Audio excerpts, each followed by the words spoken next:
간염성 질병과 미술가의 눈이라고 이렇게 제목을 제가 정해봤는데요. 제가 이 부분에 관심을 갖게 됐던 것은 2013년도에 제가 의학박물관에서 학예연구사로 일을 했었어요. 그래서 그때 의학과 만나는 이제 명화 이야기를 나오는 개간지에 이렇게 연재를 했었어요. 그래서 한 3년 정도 연재를 한 것 같은데, 근데 그때 주로 썼던 내용들은 미술에서 나타나는 어떤 그 질병에 대한 이야기들을 주로 많이 썼고, 작가의 삶 속에서 어떻게 드러나는가 이런 부분에 대해서 이야기를 썼었는데, 실제로 이렇게 팬데믹이라고 하는 오늘 이런 현상이 우리가 도래하면서 이러한 강의를 많은 사람들 앞에서 공개적으로 하게 되리라고는 저 역시도 한 번도 생각해 보지 못했던 것 같습니다. 그래서 이 강의를 준비하면서 제가 그동안 썼던 원고들도 한번 읽어보고, 또 그동안에 이와 관련된 내용들이 많이 연구가 되어 있었나라고 이렇게 찾아보니 실제로 그렇게 많이 진전이 되지 않았어요. 그러했던 이유 중에 몇 가지가 있다면, 이 갑작스러운 이 전염병을 맞이했었을 때 인간은 누구나 다 이 혼란에 겪게 되고, 실질적으로 자기의 어떤 특히 예술가라고 할지라도 작품으로 남긴다는 것은 상당히 어려운 일이었던 것 같아요. 그런 관련된 이야기들을 좀 더 해보도록 하겠습니다. 그래서 예상하는 바와 같이 그 미술 안에서 예술가들이 어떻게 그런 질병 또는 이 간염병을 대면했는지에 대해서 좀 알아보도록 할게요. 그래서 우리가 예술하면은 여러분들이 너무나 많이 익히 들었겠지만, 예술의 기원은 바로 인간의 어떤 필연적인 생존 활동에서 시작된 거거든요. 그래서 우리가 라스코 동물벽화라든지 스페인의 알타미라 동물벽화라든지 이 벽화 자체부터도 결국은 인간이 살기 위해서 표현한 어떤 형식이 있죠. 그래서 거기에 어떤 예술이 기원했다고 할 수 있는데, 그 표현하는 형식이 시간이 변하면서 사람들로 하여금 어떤 시대에 따라서 요구하는 생각과 이 방식이 변화하게 되는 거죠. 그래서 그게 자연스럽게 시간이 지나다 보니 그 안에는 처음에는 생과 사에 연관된 문제에서 출발을 했지만은 거기에는 어떤 당시 시대적인 상황, 어떤 배경들, 그리고 또 심지어는 이제 작가들, 예술가들의 어떤 제작 태도, 그다음 어떤 신념들까지도 다 포함이 되기 시작하면서 하나의 예술의 어떤 양식을 만들게 됩니다. 그래서 우리가 미술사 안에는 많은 양식들이 드러나게 되는 거죠. 그런데 결국은 그래서 미술이라고 하는 것, 또 이 예술의 양식이라고 하는 것 안에는 인간의 의식과 감성이 서로 만나는 그런 어떤 심화되어 온 어떤 그 과정이라고 볼 수가 있는 거죠. 그래서 예술은 사실 뭐라고 이야기하냐? 한마디로 이야기하면 인간의 삶이에요. 그래서 제가 오늘 이게 설명하려고 하는 이 주제도 너무나 사실은 광범위한 주제죠. 결국은 이 삶 안에 비추어진 한 부분을 이야기를 하는 것이기 때문에 특히 이 삶이라고 하는 것은 결국은 개개인마다 아주 다양하게 드러나기 때문에 그 부분을 상당히 조명한다는 것은 어려운 부분인 것 같습니다. 그런데 이 시간에 여러분과 함께 그런 이야기들을 좀 더 그림을 통해서 나눠보도록 할게요. 제가 너무 좀 소두가 길죠. 이야기를 좀 길게 그래야지 내용을 좀 더 깊이 이해할 수 있을 것 같아서 하는 겁니다. 제가 전공이 미술 이론이에요. 그런데 제가 이 미술 이론을 공부하면서 이 미술 이론, 예술가도 결국 삶이지만 이 미술 이론 자체도 예술가의 삶을 공부하는 것이기 때문에 상당히 광범위하다는 생각을 많이 했어요. 그런데 공부하면서 크게 느낀 게 있다면 세 가지가 있었어요. 첫 번째는 인간과 타인, 그리고 또는 인간과 세계와의 관계, 인식하는 관계에 있어서 세 가지 특징이 있다는 것을 발견을 했습니다. 첫 번째 특징이 바로 어떤 순환의 과정에 있다라는 것. 그래서 오랜 역사 안에서 순환의 과정. 그래서 오늘 이야기하는 이 간염성 질병도 역시 이 순환의 과정이 나타나고 있습니다. 두 번째는 상호 관계가 분명히 있다. 이 간염의 질병에도 어떤 원인이 있는 것이고 또 결과가 있는 것이죠. 그러한 과정들이 반복돼서 나타난다. 그리고 세 번째는 유사점과 차이점이 있다라는 겁니다. 그래서 도대체 제가 이 수업을 할 때 이런 생각이 들었어요. 미술 작품 안에 나타나는 어떤 질병들을 내가 타인에게 이야기해서 무엇을 전달하고 싶은가?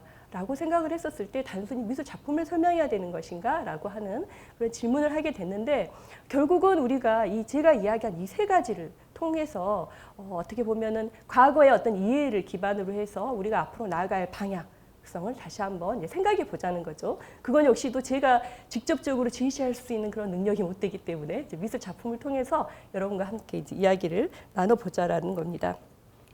근데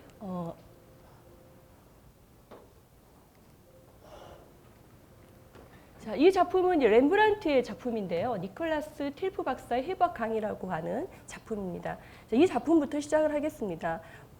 딱 봐도 이 미술과 의학이 만나는 시점이라고 볼 수가 있겠죠. 그런데 이 작품을 제가 제시한 이유는 뭐냐면 그동안의 이 질병 또는 어떤 간염병에 관련된 또 의학에 관련된 그림들이 정확하게 그림에서 나타나는 것은 사실은 이제 17세기라고 볼 수가 있어요. 그러면 그 전에는 나타나지 않았느냐라고 이야기할 수 있겠지만 우리가 이집트 벽화라든지 뭐 그리스 로마 시대를 거치면서 벽화라든지 이 프레스코화에 간략하게 이렇게 표현이 되기는 하지만은 정식으로 표현이 된 것은 바로 이 시점이라고 볼 수가 있어요. 17세기. 근데 그 이유는 뭐냐면은 그 이전에 17세기 이전의 미술의 흐름은 결국은 이집트도 왕 중심이었고 또 그리스 로마도 마찬가지죠. 신화를 주로 중심으로 다루고 또 중세시대 5세기부터 거의 15세기, 16세기까지 이를 동안에는 거의 이제 종교화가 등장을 했었어요. 그러다 보니 역사와 종교화가 주를 이루게 되고 초상화라고 하는 것 또는 정물화, 풍경화가 등장을 한 것은 바로 이 17세기부터라고 이야기를 할 수가 있어요. 그래서 그 이전에는 전혀 그림의 주제가 될 수 없었다라고 하는 거죠. 가끔 이제 전쟁이라든지 기근에 관련된 어떤 역사와 형식으로 나타나긴 하지만은 완전히 어떤 그 질병 또는 의학과 연관돼서 나타난 부분은 바로 이 17세기라고 볼 수가 있죠. 그래서 이 렘브란트 니콜라스 틸프 박사의 해부학 강의는 상당히 그 의학도들한테는 중요한 그림이에요. 왜냐하면 의학과 예술이 만나는 그 지점을 표현한 것이니까요. 그런데 봐도 어떤 느낌이에요. 초상화지만 이제 집단 초상화라고 하는 것을 우리가 알 수가 있죠. 이거는 어떻게 보면 이제 당시에 그 이전, 그러니까 종교가 발달됐던 그 중세 르네상스 시기까지 중세에서 이제 르네상스 때까지는 다 종교화를 그렸다 그랬잖아요. 그래서 여러분들이 유럽에 가면은 많은 도시에 이 성당들이 건축이 되어 있는데 이 성당 건축만 해도 거의 1000년의 역사를 가지고 있어요. 그런데 성당 안에는 뭐가 그림이 그려져 있어요? 우리가 로마네스크 양식 같은 경우에는 벽면이 넓다 보니까 플레스코화가 있고 또 이 도움이 있죠. 그래서 도움 위에 천장화가 그려져 있는데 다 성경의 말씀, 그 당시 문맹자들을 포교하기 위해서 성경의 말씀을 그림으로 그리는 역할을 하는 게 바로 예술가들의 역할이라고 할 수가 있죠. 그 다음에 이제 그 하나님에 대한 어떤 그 신실한 믿음이 하늘을 더 찔렀을 때는 이제 고딕 양식을 나타내면서 벽면은 어때요? 벽이 없어지고 유리창이 생기기 시작을 하면서 그곳에 이제 스테인리스 글라스 같은 그런 그림들이 이렇게 등장을 하게 됐는데 그 이후에 이제 전혀 볼 수 없었던 이 초상화라고 하는 분야, 이 종교개혁이 일어난 이후에 특히 이 네덜란드 지역에서는 이렇게 그 이전의 종교와 역사에서 볼 수 없었던 새로운 장르들이 등장을 하게 된다는 겁니다. 그래서 이 렘브란트의 해부학 그 강의를 봤을 때 이 렘브란트가 당시 이 작품을 제작했을 때가 26살이었어요. 그래서 이 작품을 통해서 명성을 얻게 되었어요. 여러분들이 렘브란트를 너무나 잘 아시죠? 빛과 어둠의 마술사라고 이야기를 하죠. 그래서 빛과 어둠을 가지고 공간감을 표현하고 사람들의 어떤 심리, 얼굴 표정들까지도 담아내는 거예요. 그래서 그 이전에 당연히 이런 초상화들이 약간 그려져 있었겠죠. 그런데 이 렘브란트가 그린 그림에는 지금 텔프 박사를 중심으로 해서 이 보고 있는 이 해부하는 장면을 보고 있는 어떻게 보면 지금 실시간으로 보고 있는 그런 느낌을 갖게 해서 저희들도 하여금 도대체 어느 부위를 어떻게 해부하고 있지라고 하는 장면을 보게 합니다. 근데 실제로 이 네덜란드 지역에서는 이 해부학 강의가 당시에 엄청 인기가 많았다 그래요. 왜냐하면 대중들에게 공개를 하는, 그래서 어떤 때는 하루 종일 해부학 강의를 이 대중들이 함께 볼 수 있도록 했었다 그래요. 근데 그 이유는 어떻게 보면 하나의 대중들과 함께하는 어떤 행사와 같은 그런 역할을 했다고 볼 수가 있죠. 그런데 이때 그 고용했던 바로 강사가, 해부학 강사가 바로 이 틸프 박사라고 하는 사람입니다. 그래서 이 틸프 박사를 중심으로 한 초상화를 이렇게 그리게 되었죠. 근데 이 초상화를 그렸을 때 우리가 이제 잠깐 여기서 뭐 의학 부분을 조금 이야기를 하자면은 원래 그 의사 같은 경우에는 당시 의과 대학을 나왔던 그 의학 박사가 있었고, 그다음 외과 의사가 있었고, 그다음 약사가 있었다 그래요. 그런데 이 중에서 이 외과 의사는 뭐 고름을 짠다거나 이런 직접적인 치료를 한다고 했다면 의학 박사 출신은 내과 계열을 주로 했다고 합니다. 그래서 외과 계열은 이렇게 고름을 짜거나 이런 일을 하면서 또 수술 같은 경우도 병행을 했었는데 가장 많이 했던 게 사실 사실은 여러분이 알고 계실 거예요. 머리를 자르는 일이었더라 그래요. 자, 이발을 하는 거죠. 그래서 15세기 때 이발사 길드와 함께 이렇게 서로 이제 하나가 되어서 그 길드 안에서 이제 어떻게 보면 전문적인 의과의 어떤 그 기술들을 전수하고 또 가르쳤다라고 해요. 그래서 전문적인 어떤 지식을 갖추도록 관리가 되었다 길드에서. 그런데 이 그림은 이 외과 의사 그 길드에서 의사 조합인 길드에서 주문을 한 그런 그림이죠. 그런데 이 그림을 아주 이제 효율적으로 이 렘브란트가 이제 특성을 잡아서 그린 그림입니다. 그런데 이제 특이하게도 이 손을 이렇게 해부하고 있는 장면과 함께 발 밑에 이렇게 책이 이렇게 한 권이 놓여져 있는 장면이죠. 그런데 실질적으로는 이 빛과 어둠을 잘 사용해서 그림을 그렸기 때문에 마치 이 실제 그림을 보면은 손의 부분에 조명이 집중되어 있기 때문에 정말 살아있는 듯한 그런 느낌을 듭니다. 그래서 그 전체적인 어두운 그림 안에서도 이 손과 이 해부하고 있는 이 부분이 상당히 집중되어 있죠. 마치 우리 연극으로 이야기한다면 조명이 그 부분만 이렇게 비춰지는 것처럼. 그런데 이 장면을 보고 여러분들이 어떤 느낌이 들어요? 실제로 해부를 하고 있는 느낌인가요? 그렇다고 하기에는 수술 도구라든지 뭐 옆에 어떤 뭐 해골이라든지 뭐 이런 부분들이 있어야 하는데 저는 그렇지 않았다는 것을 우리가 알 수가 있죠.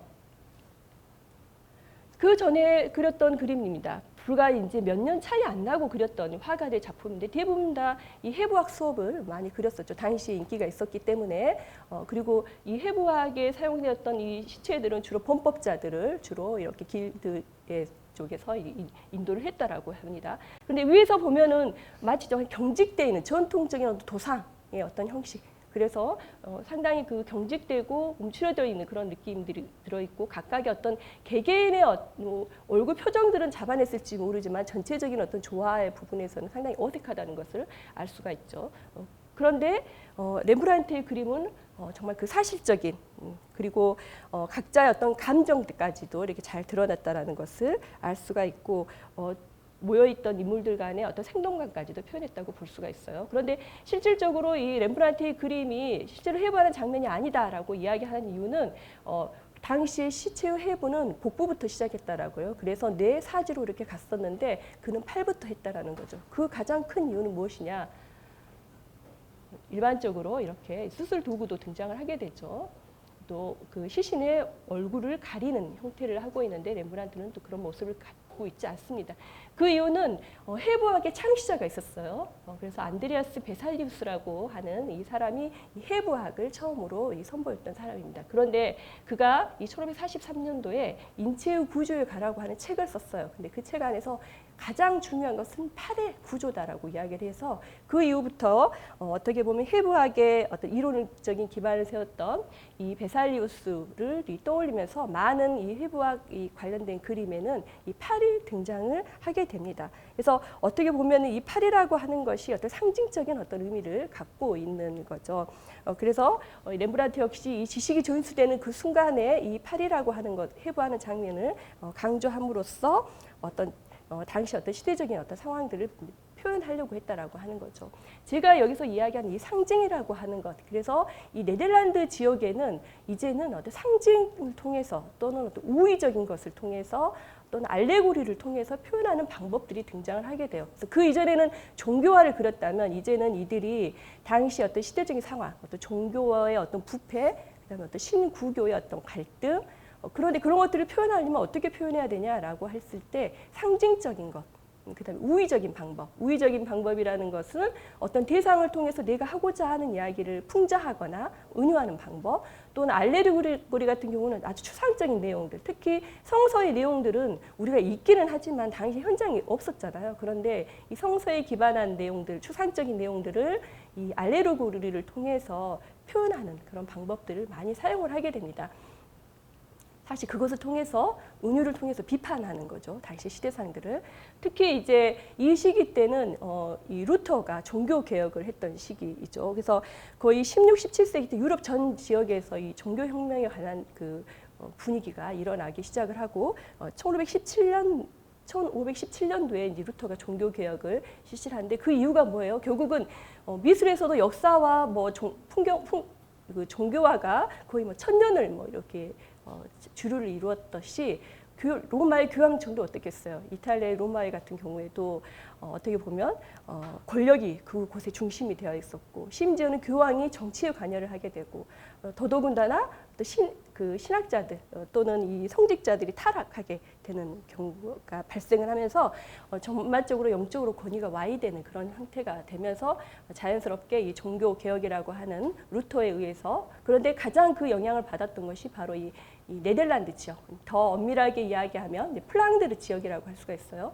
플랑드르 지역은 프랑스의 북부, 네덜란드, 벨기에 이런 곳이 결국은 그곳에서 어떻게 보면 진정한 어떤 그 삶의 모습이 드러나는 미술이 이 초상화. 그 전에는 초상화라고 하면 다 왕의 모습이나 교황의 모습이었죠. 그 다음에 성경의 내용에 등장한 인물들 또는 그리스 로마 신화에 나오는 사람들이었다면 이 16, 17세기를 거치면서 종교와 그래서 사실은 무척 연관이 되어 있는 이야기이죠. 그렇다면 오늘의 이제 내용 본격적으로 오늘 제가 여러분한테 설명해 드리고자 하는 그 간염병 질병 중에는 이 페스트하고 스페인 독감에 대한 이야기를 좀 할 것이고 그 다음에는 가장 많은 그 개개인들이 또 이렇게 질병을 앓았던 시기가 있어요. 너무나 많죠. 왜냐하면 예술가의 삶 자체가 그림에 나타나는 거니까. 그런데 세 번째로는 인상주의가 싹 텄던 목마르던 언덕에 살았던 예술가들에 대해서 좀 살펴보도록 해요.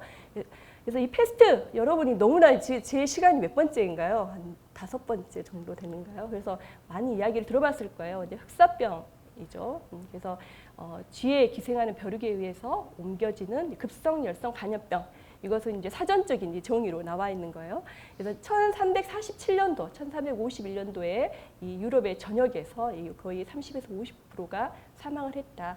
그러면서 이렇게 괴사가 되고 검게 타들어가는 것 때문에 흑사병이라고 부르게 됐다라고 이야기를 하죠. 그 옮겼던 그 과정들은 여러분들이 아마 설명을 많이 들으셨을 것 같아요. 그래서 의사의 모습이 이렇게 바뀌게 됩니다. 불과 렘브란트 시대, 렘브란트가 그렸던 그 어떤 의사의 모습, 이제 막 의사로서의 어떤 권위와 이런 인정을 받기 시작을 했는데 이 흑사병으로 인해서 이 흑사병을 치료할 수 있는 의사를 고용을 하기 시작을 했어요. 그래서 그들이 착용했던 그 모습, 복장이죠. 그래서 직물 외투에다가 밀랍을 발라가지고 어떤 그 당시에도 막연하게 생각을 했었나 봐요. 어떤 바이러스라든지 이 미세한 어떤 것으로 오염물로부터 차단하려고 했다는 거. 그다음 유리 눈이 달린 부리, 그 다음에 원뿔 모양의 코, 이 코 안에는 항상 이 그 다양한 향기나는 물질들, 우리가 이제 오늘날로 이야기하면 아로마 테라피 같은 그 향기나는 물질로 이 시신이 썩거나 이런 부분 상당히 냄새가 심했겠죠. 이것을 차단하기 위해서. 그 다음에 밀집을 넣은 어떤 가면, 그리고 이제 의사의 힘을 우리가 알 수 있는 게 텔프 박사처럼 이 모자, 의사의 어떤 위험을 나타내는 모자, 그리고 지팡이는 이 지팡이를 통해서 그게 진료가 가능했는지는 모르겠지만 맥박을 재거나 환자의 그 오염된 부위를 진찰을 할 수 있었다라 그래요. 그래서 이 1650년도에 그려진 흑사병 의사, 그래서 그 이전에 바로 그려졌던 렘브란트의 그 작품에서 나오는 의사의 모습하고는 상당히 다른데 그 이유는 바로 이 페스트라고 하는 질병이 당시 유럽 사회에서는 이제 엄청난 사실은 그런 죽음을 몰고 왔던 것이겠죠. 그래서 우리가 제가 몇 가지만 이렇게 정리를 해보았어요. 그러면 흑사병만 있었냐라고 하는 것이 아니죠. 그 초기에는 이집트와 히타이트 전쟁에서 천연두가 발생을 하고, 천연두는 우리 인간이 정복을 한 이제 병이죠. 그리고 430년도에 아테네에서 전염병이 유행을 했었고, 그 다음에 흑사병 같은 경우에는 이 유스티니아누스 대제는 우리가 로마가 서로마에서 동로마로 이렇게 분리를 하면서 기독교를 공인했던 인물이에요. 그래서 동로마는 우리 오늘날로 이야기하면은 그 이스탄불, 비잔틴이 싹 텄던 터키 이쪽이죠. 그래서 이곳에서 흑사병이 역병이 유행했었는데 당시는 밝혀지지 않았다가 이후에 흑사병이다. 그래서 우리가 흑사병은 언제부터 등장했냐라고 이야기하냐면 6세기 그리고 이제 14세기 가장 큰 유행을 했던 1347년, 1351년이다 이야기를 하죠. 그리고 19세기에는 결핵이 많이 유행을 해요. 그래서 오늘 제가 여러분한테 설명할 인상주의 화가들 대다수 결핵을 많이 겪거나 죽거나 또는 살아남는 사람도 많이 있었죠. 그리고 이제 1918년 이제 1차 세계대전 이후 2차 세계대전이 이제 14년부터 18년도인데 그 종식과 함께 바로 이 스페인 독감이 유행을 하게 됐죠. 여기서 하나의 특징으로 알 수 있는 것은 결국은 당시에는 전쟁과 가장 밀접하게 연결되어 있던 것이 전염병이라고 하는 것을 우리가 알 수가 있습니다. 그래서 아테네의 전염병에 관련된 그림이 남아 있어요. 그래서 그 그림을 보니 이제 이미 17세기에 그려졌죠. 그래서 당시에는 그림을 그릴 수 없고 제가 이야기한 것이 17세기나 16세기 뭐 이때에 들어와서야 상상을 통해서 그림을 그릴 수 있었는데 이 그림이 그려졌던 이유는 특히 이 아테네 전염병은 그 기록이 아주 많이 남겨져 있었어요. 어떤 식으로 기록이 남겨져 있었냐면은 역사학자들이 그것을 기록으로 남기거나 책으로 남기거나 했었죠. 그래서 이 전쟁을 봤더니 아테네가 이 펠로폰네소스 전쟁을 일으켰었는데 이 당시 그 스파르타와 함께 이 전쟁하는 그 와중에 발생을 한 거죠. 그래서 당시 아주 많은 사람들이 아테네 인구의 3분의 1이 죽었다 이렇게 이야기를 하고 있고 이 역시도 한 그 성 안에 밀집되어 있었기 때문에 그 사상자의 피해가 훨씬 컸다라고 합니다. 그래서 그때의 어떤 그 모습을 이제 상상을 통해서 예술가의 창의력, 상상력을 통해서 그림으로 이제 표현하는 것이죠. 보면은 정말 그 우리가 흑사병도 마찬가지지만 상당히 정말 처참했을 것이라는 그런 생각이 들어요. 제가 예전에 그 알프레드 히치콕 감독, 공포 영화의 그 엄청난 대부죠.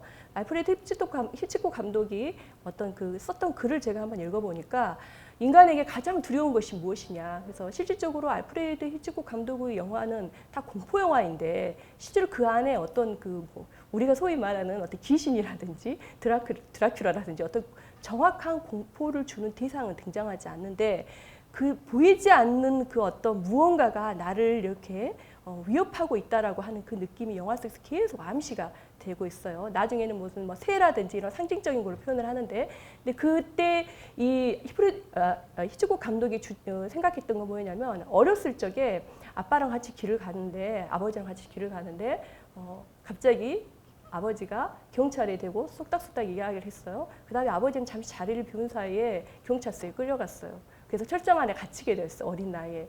근데 그때 히치콕 감독이 생각했어요. 내가 무엇을 잘못했지? 또 무엇 때문에 엄청난 두려움에 휩싸이게 되었다는 거죠. 그래서 인간은 사실은 눈에 보이는 어떤 실체가 있으면 그 실체와 맞서 싸우면 되는데 그렇지 않고 보이지 않는 또 내 앞으로 내 상황이 어떻게 바뀔지 모른다는 걸 예측할 수 없었을 때 가장 큰 공포감을 느낀다. 그래서 그러한 내용들을 영화에다가 이렇게 표현하려고 했다라고 하는 그 회고하는 것을 제가 읽어본 적이 있어요. 근데 그랬던 것처럼 이 아테네 전염병도 마찬가지고 오늘날 우리가 겪고 있는 코로나도 마찬가지죠. 눈에 보이지 않지만 우리 가까이 우리를 다가온 죽음을 엄습해오는 뭐 이런 상황이라고 볼 수가 있습니다. 실질적으로 이런 경험을 우리가 해보지 못했기 때문에 이제 그림을 통해서 이럴 것이다라고 생각을 하는 건데 이게 정말 예술가의 상상력에서만 멈춰지는 것이냐? 그렇지 않고 사실은 전쟁이라고 하는 곳에서도 이와 비슷한 어떤 장면들은 실질적으로 연출되는 것이죠. 그 이후에 이 유스티니아누스 역병, 나중에 이제 흑사병으로 밝혀졌던 이 동로마 제국 비잔틴에서 있었던 내용들이 그림으로 그려진 겁니다. 그래서 거의 좀 유사하죠. 그래서 여기서 보면은 이것도 역시 당시에 이 유스티니아누스 대제가 이 사산왕조 페르시아 왕조와 같이 전쟁을 치르게 돼요. 그때 이 흑사병이 발생을 하게 됩니다. 그래서 전쟁을 하면서 흑사병이 발생했기 때문에 잠시 휴전을 해요. 하지만 2차 전쟁을 다시 또 시작을 하면서 최악의 상황에 이르렀다고 합니다. 그래서 그 이후에 이 흑사병이 이제 14세기에 이제 전 세계적으로 이제 팬데믹 현상으로 창궐을 하게 되는 거죠. 자, 본격적으로 이제 이 15세기, 16세기를 활동했던 이 조지 리페랭스라고 하는 사람이 그린 그림에서 우리가 이제 당시에 사람들이 흑사병을 어떻게 받아들이냐라는 것을 우리가 유추해 볼 수가 있습니다. 이 조스 리페랭스는 어느 지역 사람일까요? 우리가 생각해도 플랑드르 지역 사람이라는 생각이 들죠. 왜냐하면 이탈리아 지역에 있는 사람들 여전히 종교화를 그렸던 시기이고, 물론 이 조지 리페랭스도 이 시기에 뭐 십자가의 뭐 올리심, 십자가에서 예수님이 돌아가신 장면, 또 예수님이 죽은 다음에 십자가에서 내리는 장면, 이 십자가의 내리심이라고 하거든요. 그다음 스테고지, 마리아에게 가브리엘 천사가 와서 예수를 잉태하게 된다, 이런 이야기, 그런 그림들을 그렸던 사람도 바로 이 조지 리페랭스인데 이 역병에 대한 것, 당시에 이제 이 원인 모를 이 병에 대해서 본인이 이제 그림으로 남긴 겁니다. 그래서 자세히 보니까 이제 시체들을 운반하고 있죠, 인부들이 와서. 그리고 운반하러 온 인부 자체도 바로 그 자리에서 쓰러져 버리는. 그리고 그 옆에서는 성직자들이 와서 찬송가를 부르고 있고 그의 유가족처럼 보여지는 많은 사람들이 뒤에서 이제 절규하고 있는 장면이죠. 뒷부분으로 쭉 가면은 성 밑으로 이 수레 안에는 많은 시신들이 벌써 이제 외부로 운반되어 가고 있는 모습이 보여요. 그리고 너무나 신기한 게 하늘에서는 싸우고 있어요. 천사와 악마가 싸우고 있어요. 근데 결국은 이제 우리가 뭐 심리적인 것도 우리 내부와 외부 천사 악마가 싸우고 있는 것이 당시에 이 패스트라고 하는 질병은 하나님이 우리에게 주는 질병이다. 인간이 엄청난 죄를 졌기 때문에 이렇게 생각을 했다라는 거예요. 그래서 누가 저기 보니까 제일 위에 십자가를 들고 있는 예수님 또는 하나님 앞에 화살이 많이 꽂혀 있는 한 남자가 옷을 벌거벗고 간절히 예언을 하고 있어요. 어떤 예언을 하고 있는 걸까요? 인간으로부터 이 상황에서 벗어날 수 있게 해달라라고 하는 간절히 이제 이야기를 하고 있는 거죠. 자, 자세히 봐볼까요? 저 온몸에 이 화살이 박혀져 있죠. 이 사람은 누구냐면 이 세바스티안이라고 하는 세바스티안 누스라고 하는 이제 그 성인으로 나중에 추앙을 받게 되는데 원래는 이 로마의 근위병이었어요. 그래서 이 3세기 후반의 로마의 근위병이었다가 당시에 이 디오클레티아누스라고 하는 왕 밑에서 이 이제 근위병 역할을 하고 있었는데 이제 그가 이 왕은 엄청나게 기독교를 박해를 하고 있었어요. 그런데 이 성 세바스티아누스는 본인이 기독교인들을 도와주고 또 역시 본인도 기독교인으로 이제 교화가 되고 있었죠. 그게 나중에 밝혀지게 돼서 처형을 당하게 되는데 처형을 당한 방식이 화살을 통해서 화살을 맞고 그런데 이 성 세바스티누스가 죽었다 그러면 성인이 되지 않았겠죠. 죽지 않았어요. 그 수많은 화살을 맞고도 죽지 않고 살아나게 되었다는 거죠. 그래서 사람들은 당시에 지금 왜 이런 흑사병, 이러한 전염병이 도는지 원인을 알지 못하고 그래서 그들이 단순히 바랬던 것은 이 성 세바스티아누스를 수호성인으로 생각을 한 거예요. 자신을 지켜줄 것이다. 그래서 만약에 패스트가 어떤 화살과 같이 우리에게 쏟아진다. 그렇게 한다면 어떤 이는 한 발만 맞아도 죽고 또 어떤 이는 운이 좋게 피할 수도 있고 또 어떤 이는 성 세바스티아누스처럼 맞고도 죽지 않을 것이다 라고 생각을 하고 이 그림 안에 하나의 수호성인으로서 이 흑사병이 도래에 있었을 때 등장을 하게 됐다고 합니다. 그래서 화가들에게 하나의 어떤 상징적인 걸로 보여주게 되는 거죠. 그래서 이건 역시도 어떻게 보면 성서적인 어떤 그 알레고리, 상징을 통해서 표현이 된 것이다라고 볼 수가 있어요. 그래서 특정한 어떤 인물들을 의인화하거나 시각화해가지고 그 상징물과 결합해서 보여주는 형식, 이러한 형식들이 플랑드르 지역에 나타났다라고 하는 거죠. 이것은 이 안드레아 만테나가 그렸던 거예요. 그래서 앞에 그렸던 그 조지 리페랭스하고 조금 더 다르죠. 훨씬 더 건장한 육체, 그 다음에 그 기둥은 신전. 실제로 성 세바스티아누스는 나무에 매달려서 뭉기채 이 화살을 받게 됐는데 여기서는 이런 건축물들이 강조되어 있다는 것을 알 수가 있는데 그 이유는 이제 르네상스 시기가 왔다.